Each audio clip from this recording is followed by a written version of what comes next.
Chapter 12, Towering Heights. The butler escorted Darkus into Towering Heights. It was a cathedral of white, punctuated by polished steel, glossy black fixtures and red fabric. It reminded Darkus of a modern art gallery. He was led to a sweeping staircase with a blood-red carpet and ebony banister. They climbed up 2 flights of stairs to the second floor, passing landings displaying globular sculptures of glass and aluminium. The butler pointed at a door on the landing ahead of him, and Darkus stepped up to it as the butler melted backwards and disappeared. Darkus knocked on the door, his heart in his mouth. There was no response, so he gently pushed and the door swung open. "Hello?" The room was dark. "I knew you would come," a voice said from the darkness. "You did?" Darkus strained to see who was speaking. A spotlight flickered on, lighting a Persian rug in the centre of the room.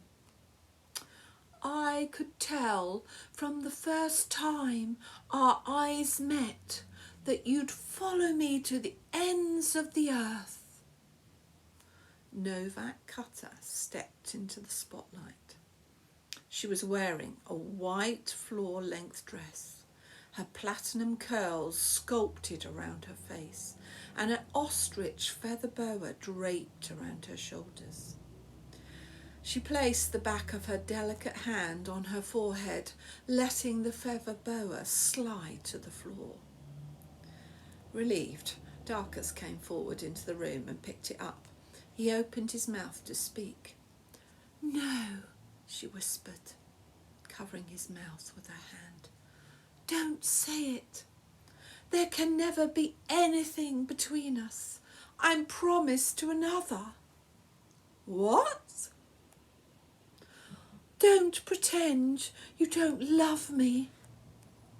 Novak clutched her hands to her chest as if her heart was trying to fly away.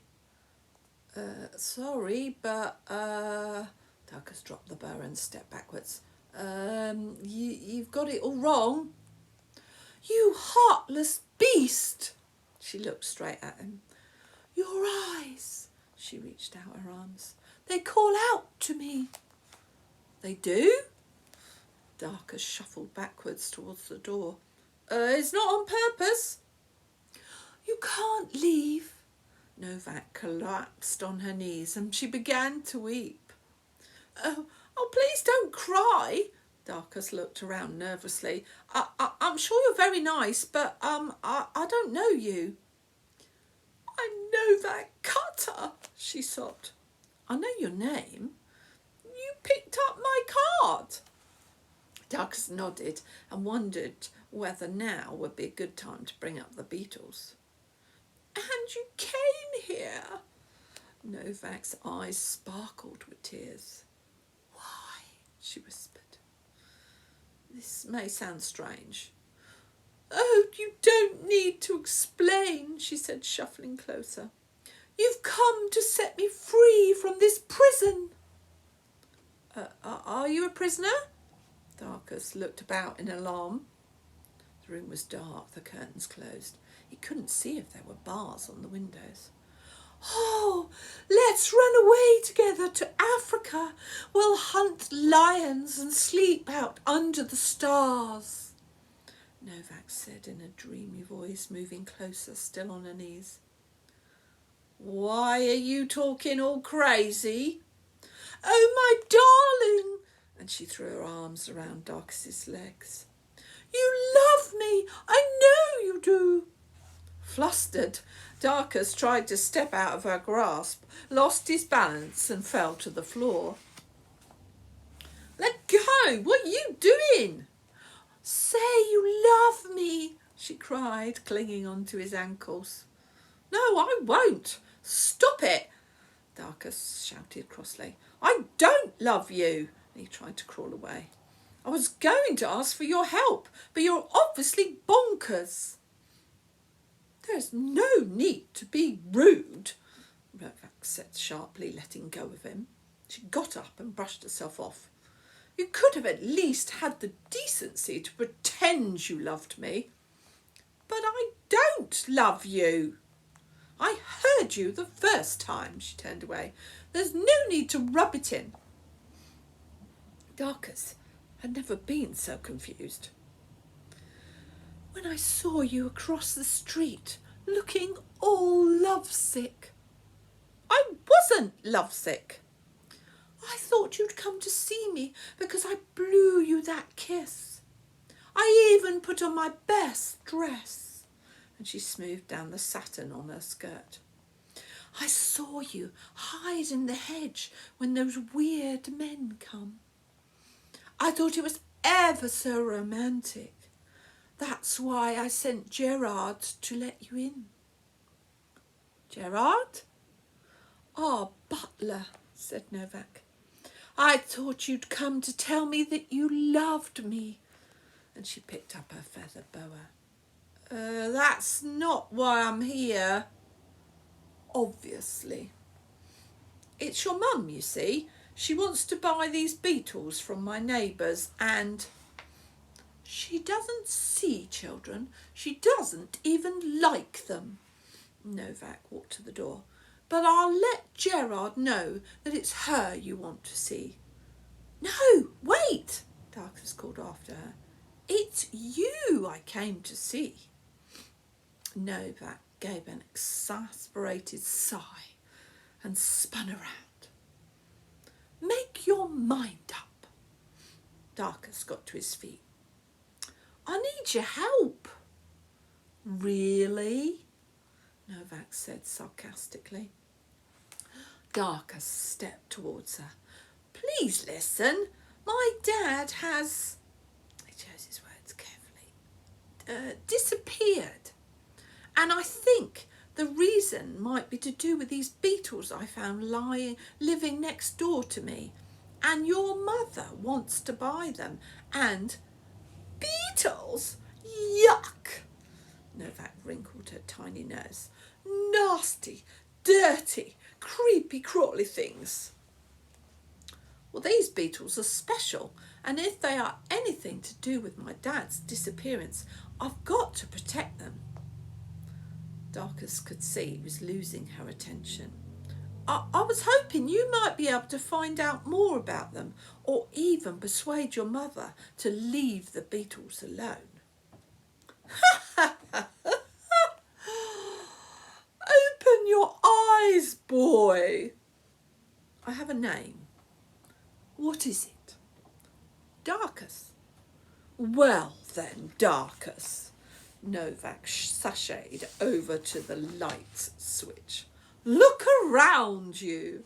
The walls, previously hidden in the shadow, were suddenly brightly illuminated. Darkus pivoted. He was in an oak-panelled library filled with leather-bound books and solid wooden furniture. An imposing portrait hung above the fireplace. A studded leather armchair was beside it. On the mantelpiece was a lump of amber, and at its heart was a beetle with horns. It looked like a miniature bull. Novak followed his eyes. Ah, that's Ornithophagus taurus. A what? It's a species of dung beetle that can pull a load over 1,000 times its own body weight. Novak sounded bored, which is why it's like pulling 6 London buses. It is the strongest insect in the world. He's magnificent, Darkus replied. It's a shame he's dead, though. Nata caught it in one of her beetle safaris in Africa. She had it dipped in resin and made into a trophy. Who is Mater? Don't you go to school? Novak sneered. Mater is the Latin word for mother. Lucretia Cutter doesn't like to be referred to as mother unless it's in the Latin form. You don't call her mum? No, Novak replied, making it clear that that was the end of the conversation. Darkus changed the subject. So she goes on beetle safaris. He wondered if a beetle safari was like an insect hunt. Once a year, she always comes back with new species for her personal collection. Oh, is that the one at the Natural History Museum? Darkus asked. No.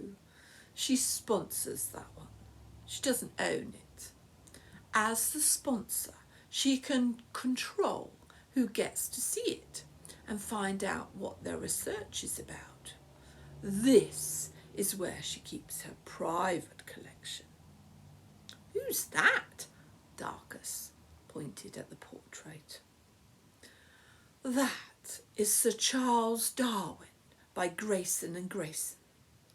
It's made of the thorax and wing casings of a scarab beetles. Novak sounded like she was reading from a textbook. In those drawers, she pointed to a deep cabinet that stretched along the only wall but without books, is the Carson Coleoptera collection from 1903 containing beetles from East Asia. Darkus pulled open one of the thin drawers. Inside, hundreds of brightly coloured beetles were lined up next to one another. Each had a pin stuck through his right electron, like the specimen trays in the museum. The carpets and curtains. Novak was relishing her TV voiceover persona and speaking in an exaggerated sing-song tone, are made from silk worms. And they're stained red from the blood of a cochineal beetle. It's a beetle, although many people think that it's a bug. Darkus looked around. This room, with its heavy red curtains and brown leather armchairs, was grander than the room at the museum, but really it was the same. A room filled with dead beetles. Each leather-bound volume in this, the Personal Library of Lucretia Cutter, Novak was dancing around the room now, is part of a rare scientific collection of books mapping the history of beetle evolution. So many dead beetles, Darkus said quietly. Yeah, it gives me the creeps, Novak said in a normal voice. But I would rather they were dead than alive. How can you say that? Darkus asked, surprised. Beetles are amazing. Novak screwed up her face. No, they are all creepy and crawly and gross. You aren't looking at them properly. I see beetles quite enough every day, thank you very much. Dead ones? Of course dead ones, stupid. Novak sighed, exasperated. But I don't understand. Why do you bring me here if you don't like it? Because all the rooms above this floor are out of bounds to visitors, and Mater is downstairs with guests. This was the only room I could use without her knowing. If she already has all those beetles, why does she want more? I don't know, Novak shrugged. Mater is a serious collector. She's obsessed. I have a lesson every day about insects. She says it's important for my future that I know about all of them. That's how I know their Latin names. What's she going to do with my beetles? Is she going to stick pins in them and put them in drawers? Don't know, probably. Novak gave a curt nod. Unless it's for work. She's a beetle killer. You really are stupid, Novak giggled. Darkus smiled. Thanks. Mater owns Cutter Couture, you know, with the scarab logo. Darkus nodded. Bertold told me about it, but what's fashion got to do with beetles? Who's Bertold? My friend. Oh, Novak sniffed. Cutter Couture is the biggest fashion brand in the world. It makes designer clothes and things, and secret ingredients of all Mater's products come from insects. But that's boring. The best bit is that she started putting money into films. She's a movie producer now, and I'm going to be a huge movie star. I've already done my first film, and I've been nominated for an award. Really? Don't I look like a star? Novak turned away, looking over her shoulder and giving him a dazzling Hollywood smile. She held the well-practiced pose for an alarming length of time. I suppose, Darkus scratched his head and looked around the room, but I don't understand what this has got to do with my beetles. Who cares? Beetles are boring. Novak walked over to the window. Darkus is a good name for a lover. I don't suppose you're a stable boy. Stable boys always rescue fair maidens in the stories, and then they turn out to be a prince. No, I'll go to school like all boys, snorted Darkus. Are you sure you don't want to kiss me? Novak asked, hiding her face behind a curtain and peeping out. No, not even just a little bit. Look, you're really nice and everything, but... Oh, you're so dull. Novak slapped her hands down on her dress in frustration. Why are you still here? Darkus persevered. Those weird men you saw, those are the men. They're the ones with all the beetles in their house. And they've come here to sell the insects to your mother. Oh, it must be an unusual infestation. Mater's not into the pest control business. She visited them, Darkus said, that day you saw me in the window. Oh, I wondered why we were in that horrible street. And you dropped your card for me. You make it sound as if I were in love with you, Novak bristled. I'm not. I'm practicing for being in love. There's a difference.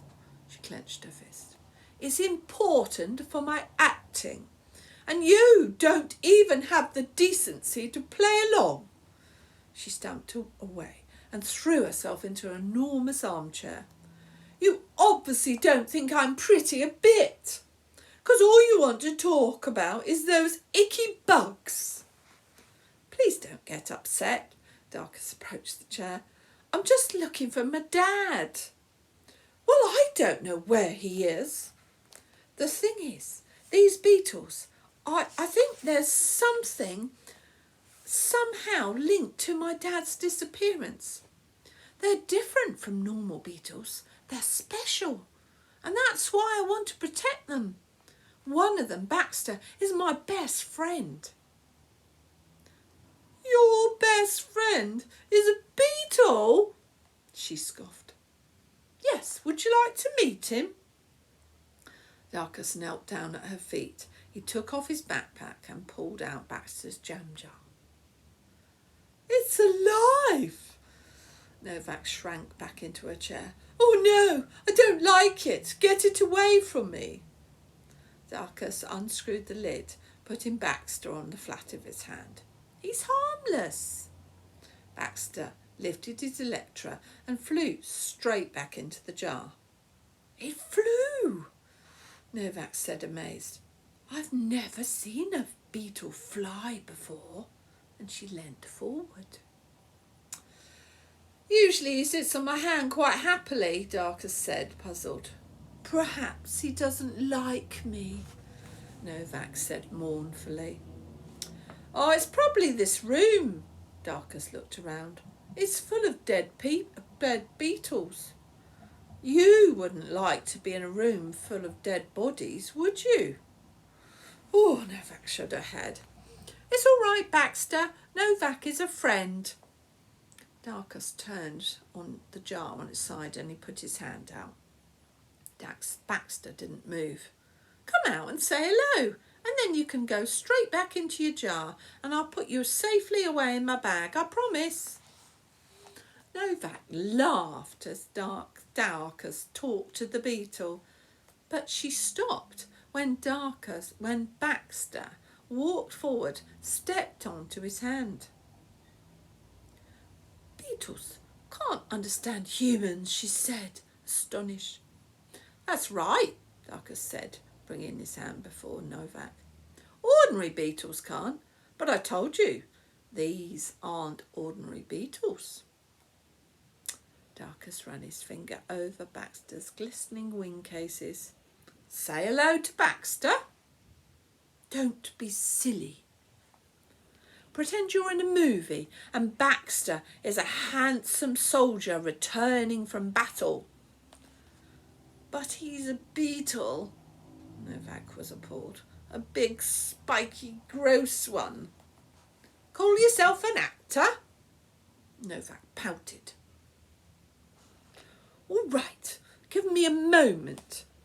And she sank back into the chair, closed her eyes and took a deep breath. Opening her eyes again, she sat up and lowering her head and looking through her fluttering eyelashes. She said in an American accent, What a pleasure it is to make your acquaintance, Corporal Baxter. I have heard many great things about your bravery in the battle. Baxter lowered his horn. He bowed. Novak looked at Darkus in surprise. He's returning your greeting, Darkus smiled. Will he fly to me, do you think? Novak asked, excited. I don't see why not, Darkus whispered to the beetle, waving his index finger in the air. Baxter spread his wings and jumped into flight, making a noisy circuit in the room, the vibration of his wings throbbing like a distant engine. Novak laughed with delight. Can I touch him? I'm sure he won't mind, Darkus grinned as the beetle landed on his hand. Novak reached out and gave Baxter's thorax a gentle stroke before touching the tip of his horn. Ouch! It's like a needle, she exclaimed, holding out her hand in front of Darkus's. Can I hold him? Baxter was already crawling onto Novak's palm. I think he likes you. Really? Novak smiled at Darkus. Gosh, he's heavy, isn't he? Lifting his Electra, Baxter opened his flying wings and he jumped into the air. He zoomed in a figure of 8 around Darkus and Novak, returning to her outstretched hand. He does like me, laughed Novak happily. Darkus held the jar on its side and Baxter crawled back inside. So, you see, My best friend is a beetle. Now do you believe I need your help? Yes, but I can't help you. I mean, what can I do? Do you know if your mother knows my dad? His name is Bartholomew Cuttle. He works at the Natural History Museum. Novak shrugged. She does know people at the museum, but I don't know who they are. I've never heard that name before, and I'd remember it because it sounds like mine. She looked at him curiously. Is Cuttle your surname too? Darkus nodded. Cutter, Cuttle, he sounded the names out. Your name sounds sharper. Cutter's not Mater's real name. Did you know that? Darkus shook his head. What's her real name? Lucy Johnston. Isn't that a nice, friendly sounding name? She changed her name to Lucretia Cutter before I was born, when she set up her business. Cutter is what they used to call a tailor who invents patterns for clothes. It's good for a fashion designer, but I think Lucy Johnson is much prettier. Well, whether your dad knows my dad or not, whether your mother knows my dad or not, I still need to find out why she wants those beetles and what she plans to do with them. Is Mater your enemy? Novak asked, frowning. Darkus felt his cheeks grow hot as he tried to answer. I don't know. Maybe if you explained to her why she shouldn't kill the beetles? Novak shook her head. Nothing stops her from getting what she wants. Look at how amazing Baxter is. If she knew he were here, she'd make him into a trophy, just like poor Orthothagos Taurus.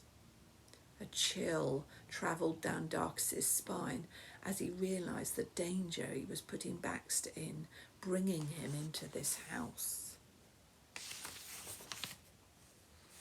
I should go. He pulled his backpack on.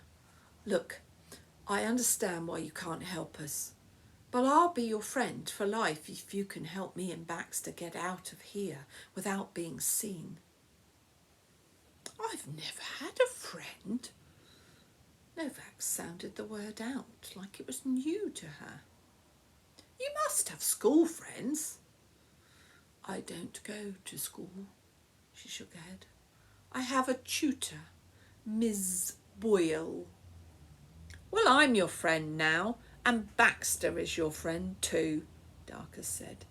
And if you help me get out of here, we'll have a secret as well, which makes us even better friends. A secret? Oh yes, I like that. Novak leapt to her feet. Friends is better than lovers. Much. If Mater knew we were friends, she would forbid it. Novak's eyes were shining. Why? She says I don't need friends because everyone will want to be my friend when I'm famous. Well, that's not friendship. Do you think being famous is silly? A person ought to be famous for doing something really good or really difficult, like climbing Mount Everest or landing on Mars, replied Darkus. If you were a famous explorer, I'd think you were amazing. How about a spy? Novak asked. looking very mischievous. A spy? What, you want to find out what Mater and your neighbours are planning? Darkus nodded. Well, only a world-famous spy can help you then. She shot him a look loaded with mystery, walked to the bookshelf and pulled on a large red book. The section of shelves that made up that part of the wall slid backwards. Whoa! You have secret passages in your house? Darkus's drawer dropped open. They aren't secret if you know they're there, Novak said, stepping into the gap between the shelves.